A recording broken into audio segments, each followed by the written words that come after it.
Welcome to my channel. Today I am going to read a story called A Face in the Dark, written by Ruskin.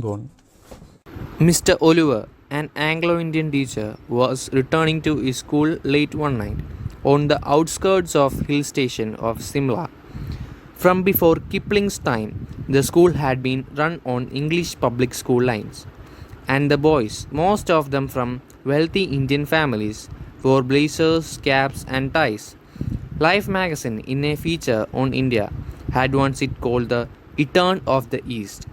Mr. Oliver had been teaching in the school for several years. The Simla Bazaars, with its cinemas and restaurants, was about 3 miles from the school, and Mr. Oliver, a bachelor, usually strolled into the town in the evening, returning after dark, when he would take a shortcut through the pine forest. When there was a strong wind, the pine trees made sad, eerie sounds that kept most people to the main road. But Mr. Oliver was not a nervous or imaginative man. He carried a torch, and its gleam, the batteries were running down, moved fitfully down the narrow forest path, when its flickering light fell in the figure of a boy, who was sitting along the rock. Mr. Oliver stopped. Boys were not supposed to be out after dark. "What are you doing out here, boy?"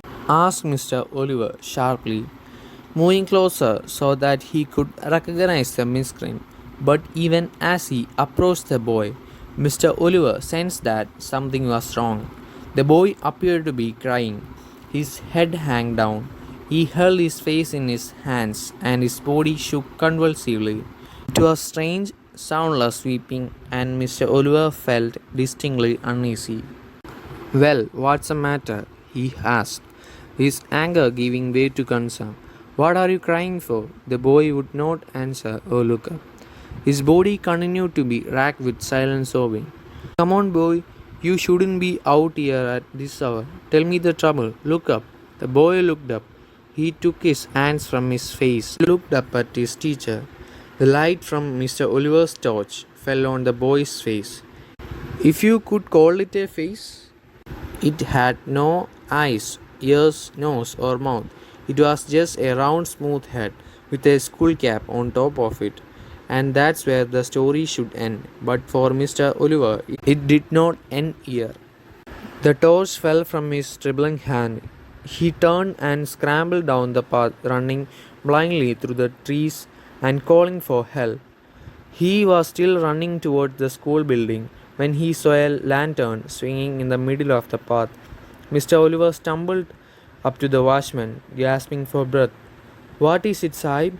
asked the watchman. "Has there been an accident? Why are you running?" "I saw something horrible. A boy weeping in the forest, and he had no face, Sahib. No eyes, nose, mouth, nothing." "Do you mean it was like this, Sahib?" asked the watchman, and raised the lamp to his own face. The watchman had no eyes, no ears, no features at all, not even an eyebrow. And that's when the wind blew the lamp out. Thank you and keep following for my next video and stay tuned.